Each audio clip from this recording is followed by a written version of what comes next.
My name is Diani Peguero Tejeda, and right now I'm going to talk about the summary of the Nightingale in the Rose.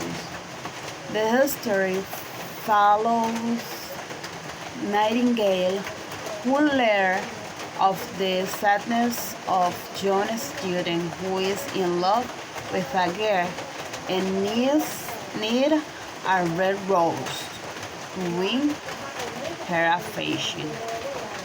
The Nightingale is willing to help and sacrifice his life to dye a rose with his blood.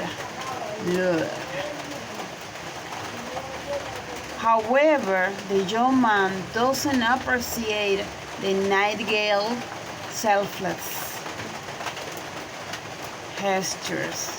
Since the girl doesn't accept the rose upon discovering that someone else has given her a jewels.